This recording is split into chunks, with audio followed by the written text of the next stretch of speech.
नमस्कार, जय जोहार। क्या आप भी गवर्नमेंट एग्जाम्स की तैयारी करना चाहते हैं? क्या आप भी मेमोरी टेक्निक्स और ट्रिक्स के जरिए बहुत ही कम समय में स्मार्ट स्टडी करना चाहते हैं? क्या आप चाहते हैं कि सीजी व्यापम टॉपर आपको पढ़ाए? तो डाउनलोड करिए योगेंद्र साहू क्लासेस ऐप। यहाँ 10 से अधिक गवर्नमेंट एग्जाम्स क्रैक करने वाले और सीजी व्यापम टॉप करने वाले योगेंद्र सर सीजीपीएससी और सीजी व्यापम के अंतर्गत होने वाले सभी एग्जाम्स की तैयारी कराएं। तो डाउनलोड करिए Yogendra Sahu classes app to be the best, learn from the best.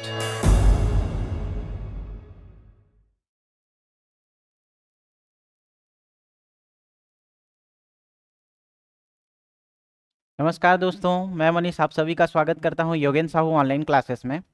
जैसा कि आप सभी लोग को पता होगा कि हॉस्टल वार्डन का नोटिफिकेशन जो है वो आ चुका है।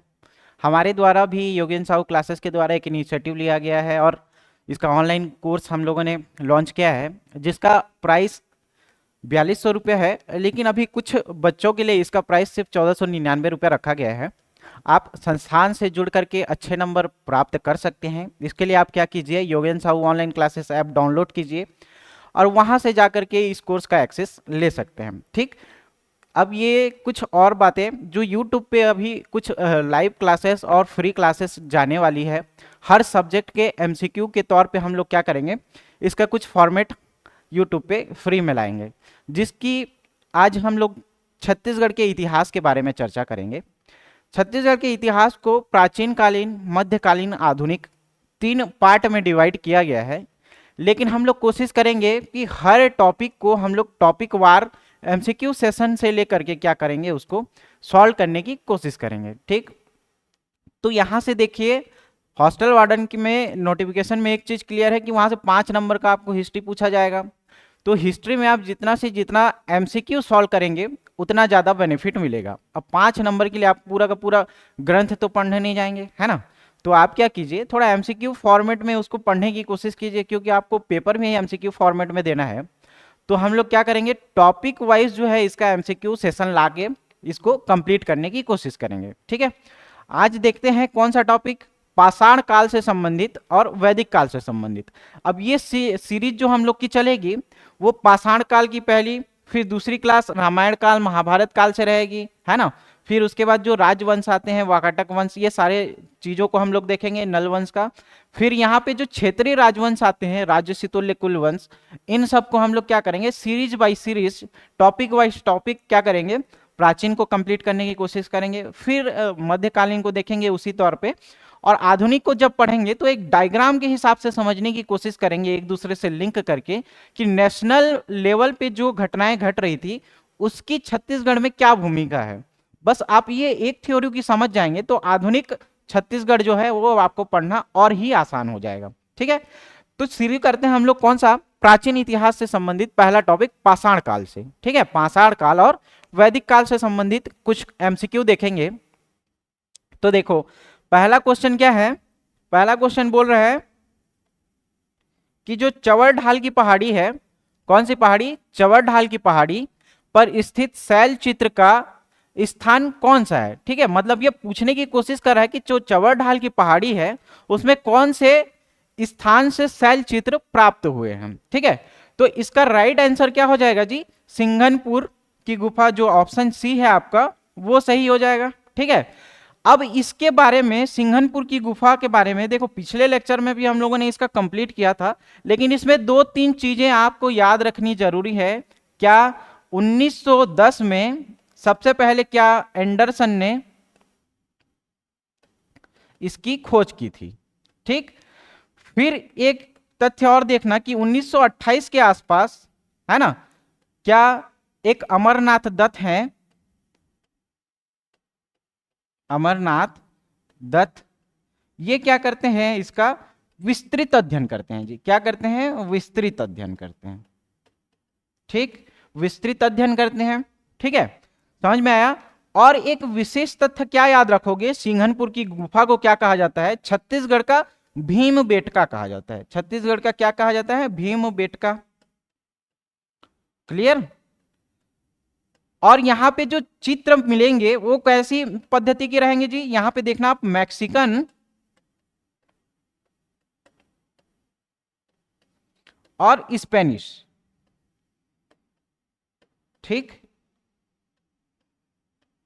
ये चार चीजें आपको यहाँ पे सिंघनपुर की गुफा के बारे में जानना आपको जरूरी रहेगा। बसनाझर ये सब रायगढ़ में ही मिलेंगे, है ना, आपको टेरम अर्जुनी में मिलेगा। तो लेकिन ये नवपाषाणिक है, तो इसको आगे समझने की कोशिश करेंगे। लेकिन एक फैक्ट आप लोग सिंघनपुर की गुफा के बारे में जानिए। चार चीजें आपको जाननी जरूरी है। सबसे पहले 1910 में इसकी खोज किसने की थी जी? एंडरसन ने किया था। इसका विस्तृत चर्चा या विस्तृत अध्ययन कब हुआ था? 1928 के टाइम में हुआ था। किसके द्वारा किया गया था? अमरनाथ दत्त के द्वारा इसका क्या किया गया था?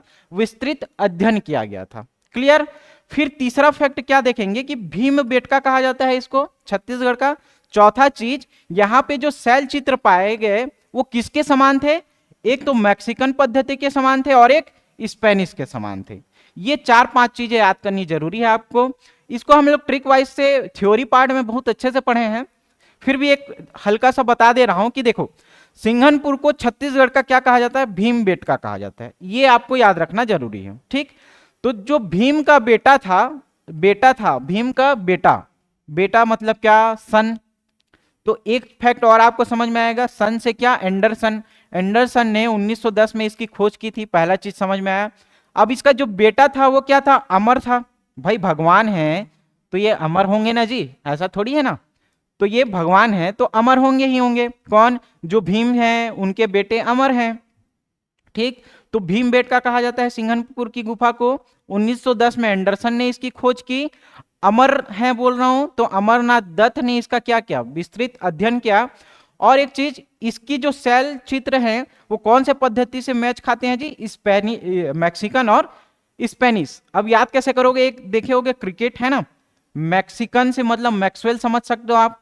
तो मैक्सवेल क्या करता है? जो स्पिन गेंदबाजी रहता है, मतलब दो तरफ की गेंदबाजी रहती है, एक क्या मीडियम पेसर या फास्ट बॉलिंग है ना, एक कौन सी रहती है? स्पिन गेंदबाजी। तो वो स्पिन गेंदबाजी को क्या करता है? मैक्सवेल जो है वो बहुत लंबा लंबा क्या मारता है? सिक्स मारता है। तो आप इसको याद कर सकते हो मैक्सवेल स्पिन करके। ठीक, तो मैक्सवेल से मैक्सिकन, स्पिन से स्पेनिश। तो ये थ्योरी वाला पार्ट है। आप थ्योरी वाले पार्ट में इसको अच्छे से पढ़ने की कोशिश कीजिए। उसका एक उदाहरण के तौर पे हम लोग एमसीक्यू फॉर्मेट में इसको क्या कर रहे हैं, ऐसे ही सब क्वेश्चन को और पूरा चैप्टर को हम लोग कंप्लीट करने की कोशिश करेंगे। ठीक, तो चवर ढाल की पहाड़ी में कौन सा शैल चित्र प्राप्त हुआ? समझ में आ गया। अब इसी के बेस्ड में जो क्वेश्चन रहेंगे वो आप बना लोगे आराम से।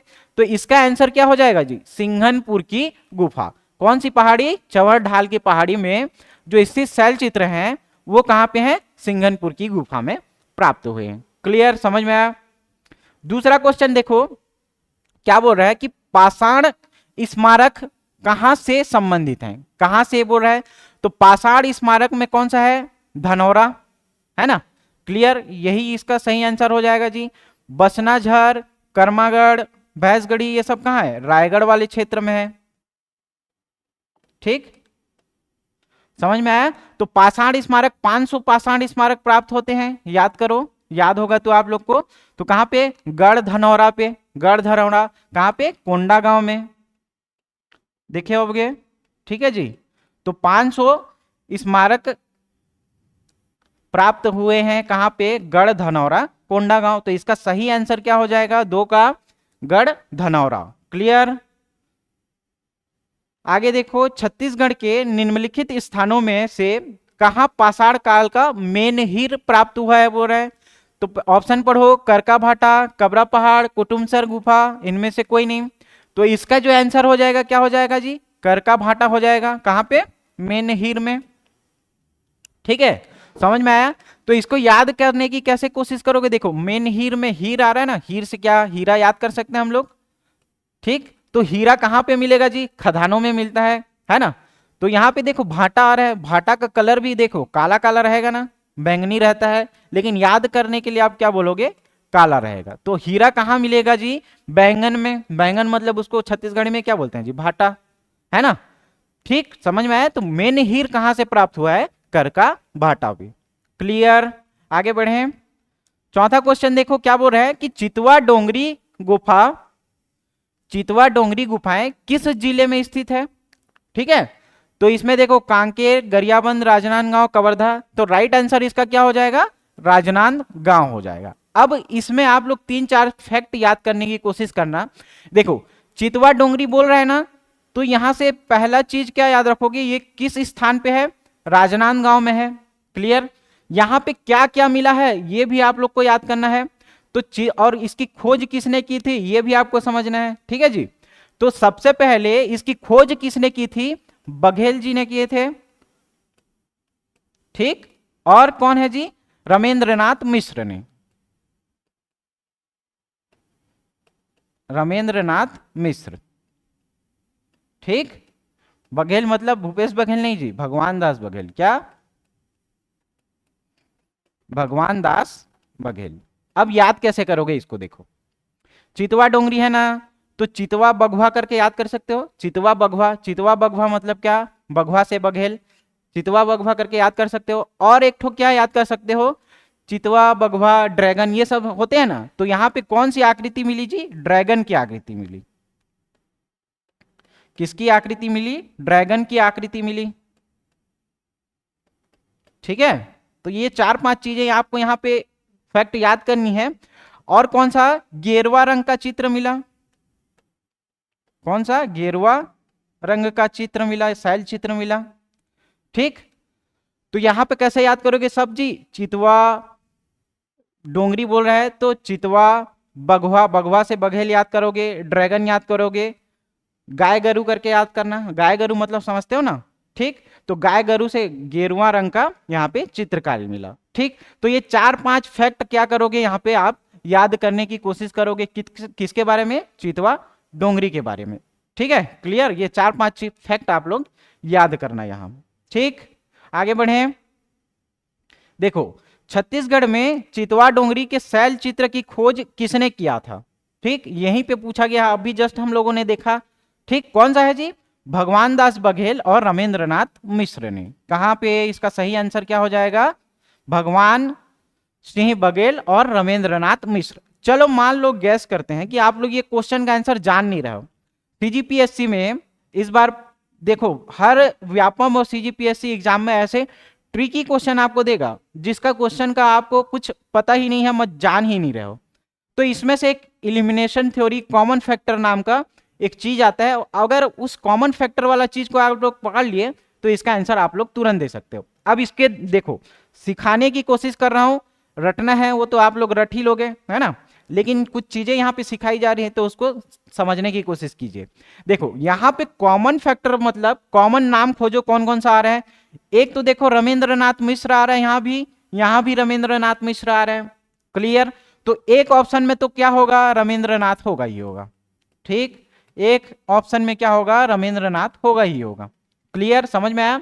इस बार पीएससी में भी ऐसे 3 क्वेश्चन पूछा गया था, देखे होगे। पीडीआई वाला पूछा है, ठीक है, पीडीआई वाला पूछा था, नेशनल इनकम वाला पूछा था।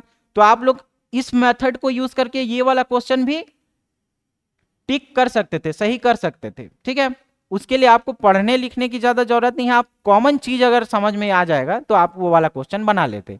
अब उसी का एक और देखो, भगवान सिंह बघेल कॉमन फैक्टर दिख रहा है दोनों में, कहां पे, भगवान सिंह बघेल। अब देखो मान लो आपको एक नाम याद है, कौन सा, रमेंद्रनाथ मिश्र वाला, ये वाला नाम याद है ही नहीं आपको। तो रमेंद्रनाथ मिश्र 2 जगह दिख रहा है, ये जगह यहाँ, ये जगह भी। ठीक है। अब ये वाला कामली वाला हो सकता है क्या, कामली कहीं पे और दिख रहा है, नहीं दिख रहा है। तो भगवान सिंह बघेल देखो 2 बार आ रहा है ना। तो ऑप्शन क्यों देता है ऐसा, अगर यही आंसर होता तो आप क्या बोलते हैं, यहाँ 2 जगह क्यों देता है ना। अब दोनों में देखो क्या, रमेंद्रनाथ मिश्र यहां भी है, रमेंद्रनाथ मिश्र यहां भी है। अब एक और नाम आपको क्या खोजना है, भगवान सिंह बघेल। तो देखो भगवान सिंह बघेल भी 2 जगह पे है, लेकिन दोनों नाम एक ही जगह पे है, कॉमन फैक्टर वाला। ये एक मेथड होता है, कौन सा, कॉमन एलिमिनेटरी मेथड जिसको बोलते हैं। ठीक है, आप एलिमिनेट कर सकते हो कि कॉमन चीजें खोज करके आप क्या कर सकते हो, इसका आंसर भी निकाल सकते हो। इसी के बेस्ड पे 3-4 क्वेश्चन इस बार पूछा था। ठीक है, सीजीपीएससी प्री में। तो आप क्या कीजिए, व्यापम भी ऐसा ट्रिकी क्वेश्चन पूछता है तो इसी के पैटर्न को आप पकड़ने की कोशिश कीजिए। ठीक, अगला देखें। अब देखो क्या, वेदों में वर्णित बस्तर का नाम क्या है। तो वेदों में वर्णित बस्तर का नाम क्या है, दक्षिण दिक के नाम से जाना जाता था इसको। ठीक है, समझ में आया। तो वेदों में वर्णित बस्तर का नाम क्या है? दक्षिण दिक के नाम से जाना जाता है। अलग अलग काल में, महाभारत काल में, रामायण काल में छत्तीसगढ़ को अलग अलग नाम से जाना जाता था। उसका लेक्चर जो है वो अगले लेक्चर में देखेंगे इसका आंसर, क्योंकि हम लोग का अगला जो सेशन और अगला जो टॉपिक आएगा वो रामायण काल और महाभारत काल से संबंधित होगा। उसमें छत्तीसगढ़ को और बस्तर को किस किस नाम से जाना जाता था वहां वो चीज क्लियर करेंगे। लेकिन आप लोग को समझना क्या है कि वेदों में वर्णित जो बस्तर का नाम क्या था, उसका नाम क्या था? दक्षिण दिक था जी। ठीक, दक्षिण दिक था। सातवां देखो, ऐतिहासिक एवं पुरातात्विक स्थल ओंगना और भैंसगढ़ी। क्या? ओंगना और भैंसगढ़ी। पहले ही क्वेश्चन में हम लोगों ने देखा था कि जो ओंगना है और भैंसगढ़ी है, ठीक, वो कहां पे था? रायगढ़ वाले जिले में था। याद कैसे करोगे? देखना, रायगढ़ से आप क्या रख सकते हो? राय। किसी के बारे में भी अगर आपको राय देना है तो क्या बोलते हो? अपने आप को ही ज्यादा समझते हो ना, सामने वाले को क्या करते हो? नेग्लेक्ट ही करते हो। तो सामने वालों को क्या समझते हो जी? भैंस। ठीक है, याद करने के हिसाब से बस बोला जा रहा है, किसी के भावनाओं को यहाँ पे ठेस या आहत पहुंचाने का कोई उद्देश्य नहीं है। ठीक है, तो राय दे रहे हैं किसी के बारे में भी, और उसको क्या बोल रहे हैं? एकदम भैंस बराबर है यार, ऐसे बोलते हैं ना। तो भैंसगढ़ी, देखो भैंसगढ़ी कहाँ पे है? रायगढ़ में है। भैंसगढ़ी कहाँ पे है? रायगढ़ में। ठीक, तो ओंगना और भैंसगढ़ी किस जिले में स्थित है पूछेगा तो आपका आंसर क्या होगा? रायगढ़। क्लियर, समझ में आया? आगे बढ़े। अब देखो, आठवां क्वेश्चन क्या बोल रहा है कि कबरा पहाड़ किस जिले में स्थित है? क्लियर कट समझ में आ रहा होगा आपको, रायगढ़ में स्थित है कबरा पहाड़। ठीक है, तो कबरा पहाड़ किस जिले में स्थित है? देखो, जहां पे शैल चित्र वाला बात आए, सर्वाधिक शैल चित्र वाला बात आए, तो हमेशा उसका आंसर आपको क्या लेना है? रायगढ़ ही लेना है। तो कबरा पहाड़ के बारे में भी आप दो चार चीजें जान लेना, वहां पे है ना, शैल चित्र के नाम से इसको जाना जाता था, जहां पे क्या? अर्ध चंद्राकार लघु पाषाणिक औजार, है ना, घड़ियाल, लाल रंग की छिपकली, सीढ़ीनुमा आकृति, ये सब क्या यहाँ पे पूछा जाता है कि ये वाला शैल चित्र कहाँ कहाँ पे मिला है। तो आप इसमें से आंसर क्या? कबरा पहाड़ लेना। और ये कबरा पहाड़ है कहाँ बोलेगा तो क्या बोलोगे आप? रायगढ़ बोलोगे। ठीक, कबरा पहाड़ के बारे में भी दो चार फैक्ट याद रख लेना, है ना। क्या? यहाँ पे लाल रंग की छिपकली, लाल रंग की छिपकली,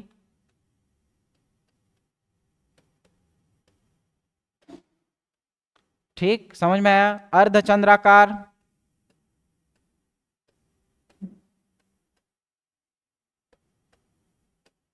लघु पाषाणिक औजार मिले। ठीक, तो ये सारा चीज आप लोग देखना। सीढ़ीनुमा आकृति मिलेगा, तो ये कहाँ पे मिलेगा? सब कबरा पहाड़ में मिलेगा। तो इसके बारे में कुछ फैक्ट आप लोग याद रखिएगा। अगला क्वेश्चन देखिए क्या बोल रहे हैं कि रायगढ़ जिले का सिंघनपुर किस लिए प्रसिद्ध है? तो रायगढ़ जिले का सिंघनपुर किस लिए प्रसिद्ध है जी? शैल चित्रों के लिए प्रसिद्ध है। कौन से लिए प्रसिद्ध है? शैल चित्र के लिए प्रसिद्ध है। कौन सा? रायगढ़ जिले का सिंघनपुर। ठीक, समझ में आया?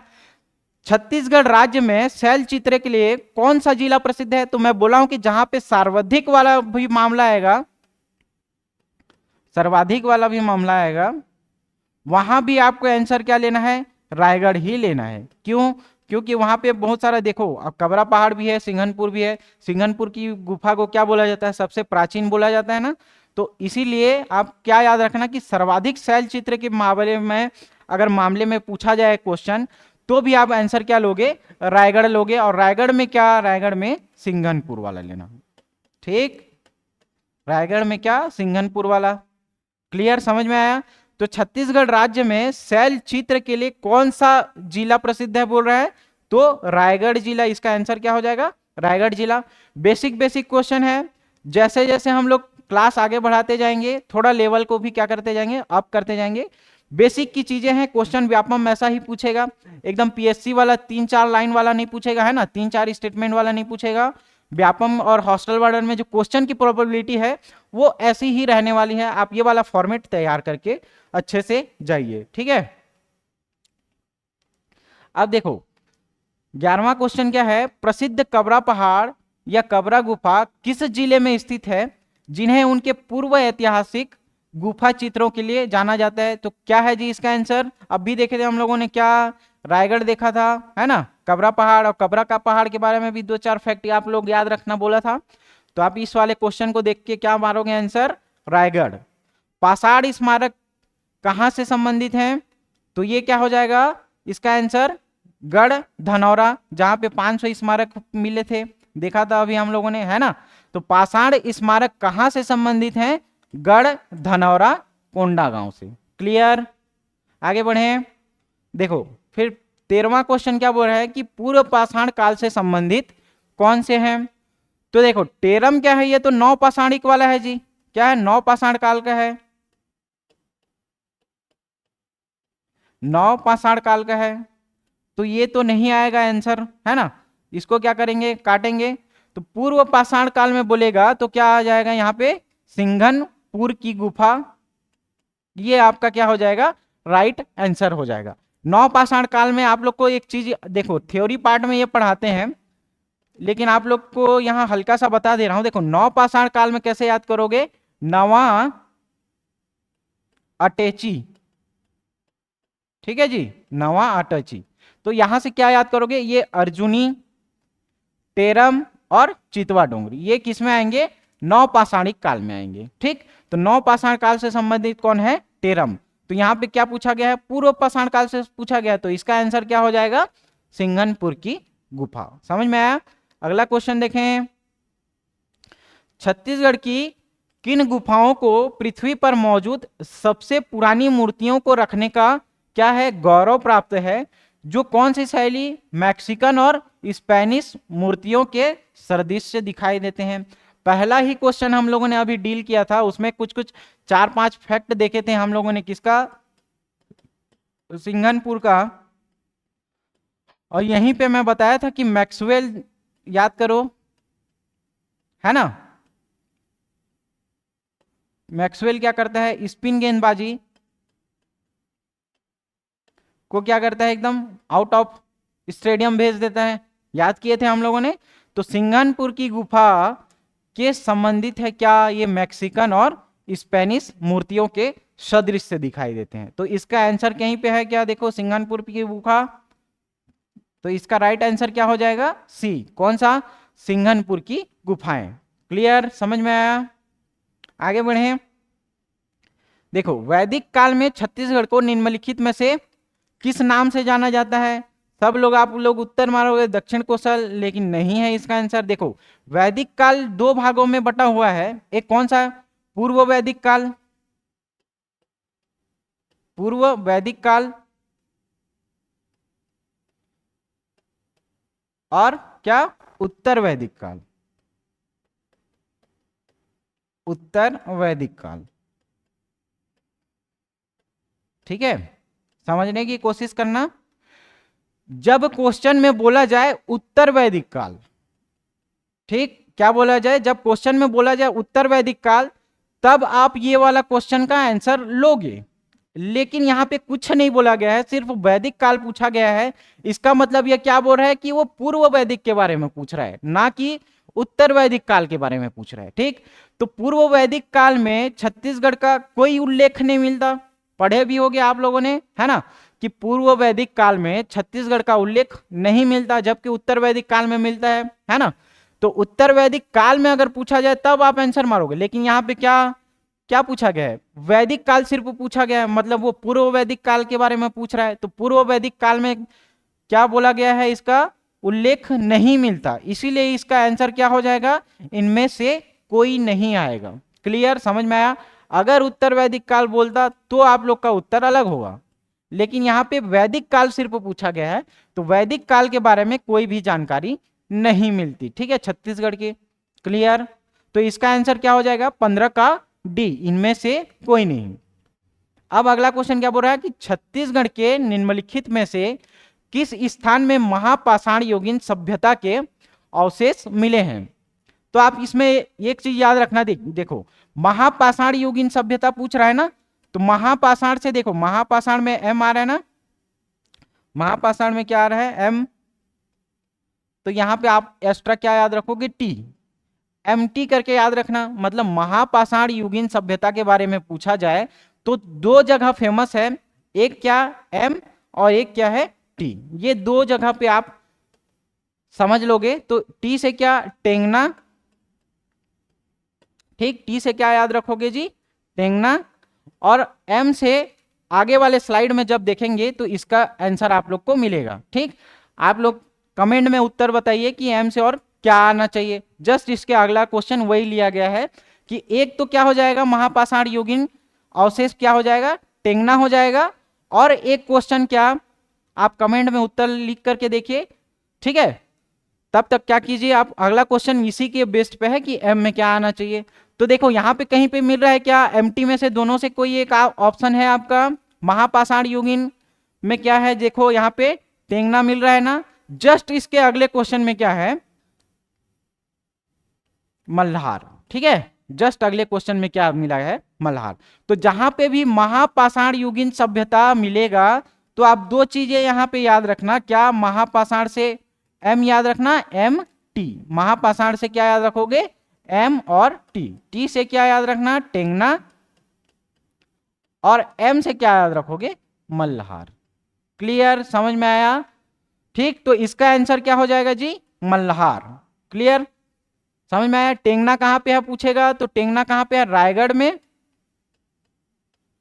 रायगढ़ में, और मल्हार कहां है, बिलासपुर में। ये सब चीज पता होगा आप लोग को, है ना। क्लियर, तो जहां पे भी महापाषाण कालीन सभ्यता पूछा जाए तो महापाषाण से एम टी याद रखना, महापाषाण से एम टी, एम एम दोनों में आ रहा ना, तो एम टी करके याद रखना। क्लियर, ठीक, समझ में आया। नेक्स्ट क्वेश्चन देखो, निम्नलिखित में से कौन सा गुफा पाषाणकालीन शैल चित्र के लिए प्रसिद्ध है। तो शैल चित्र के लिए एक ही जगह प्रसिद्ध होगा, कौन सा है जी, सिंघनपुर की गुफा। कौन सी है, सिंघनपुर की गुफा। अगला क्वेश्चन क्या बोल रहा है कि रायगढ़ जिले का सिंघनपुर किसके लिए प्रसिद्ध है। तो किसके लिए प्रसिद्ध होगा जी, मूर्ति कला के लिए होगा क्या, काष्ठ कला के लिए होगा, नहीं होगा ना, कोसा के लिए होगा, नहीं होगा, क्या होगा, शैल चित्रों के लिए होगा। तो रायगढ़ जिले का सिंघनपुर किस लिए प्रसिद्ध है पूछेगा, तो किस लिए प्रसिद्ध है, वो शैल चित्र के लिए प्रसिद्ध है। क्लियर, किसके लिए प्रसिद्ध है, शैल चित्र के लिए प्रसिद्ध है। 20वां क्वेश्चन क्या बोल रहा है कि प्राग ऐतिहासिक, छत्तीसगढ़ में प्राग ऐतिहासिक कालीन शैल चित्र के लिए किस जिले में प्राप्त हुआ है, शैल चित्र किस जिले से प्राप्त हुआ है। तो किस जिले से प्राप्त होगा जी, बताओ, रायगढ़ ही आंसर होगा। तो इसका पूरा सार, 20 क्वेश्चन का सार हम लोगों ने क्या देखा कि जो शैल चित्र प्राप्त हो रहे हैं सर्वाधिक, वो कहां पे है जी, रायगढ़ में प्राप्त हो रहे हैं। ठीक है, इसी के बेस्ड में 4-5 क्वेश्चन हम लोगों ने देखा रायगढ़ में। ठीक है, तो ये टॉप 20 क्वेश्चन थे। हम लोग क्या करेंगे, 20-20 क्वेश्चन का एक सीरीज चलाएंगे जिसमें हर टॉपिक को हम लोग क्या करेंगे, कवर करते जाएंगे टॉपिक वाइज। छत्तीसगढ़ का एमसीक्यू जो है वो आपका प्राचीन का, मध्यकालीन का, आधुनिक का, तीनों का सीरीज हम लोग क्या करेंगे, यहाँ पे कंटिन्यू करवाएंगे। और यहाँ पे हल्का फुल्का क्या बोलेंगे हम लोग, थ्योरी वाला पार्ट भी थोड़ा सा डिस्कस करेंगे। लेकिन ज़्यादा अगर आप लोग को और अच्छे से डिटेल पढ़ना है तो हम लोग के द्वारा कोर्स लॉन्च किया गया है, 1499 रुपया अभी कुछ बच्चों के लिए फ्री दे रहे हैं। जो लेक्चर हम लोग दे रहे हैं यूट्यूब में फ्री, वो क्या, हर टॉपिक वाइज का हम लोग एमसीक्यू लेकर के आएंगे। अगर इसको अच्छे से और डिटेल से पढ़ना चाहेंगे तो आप लोग योगेन साहू क्लासेस ऐप डाउनलोड कीजिए, वहां से हॉस्टल वार्डन का कोर्स का क्या कर सकते हैं, एक्सेस ले सकते हैं और अपनी तैयारी को और पुख्ता कर सकते हैं। ठीक है, थैंक यू, धन्यवाद।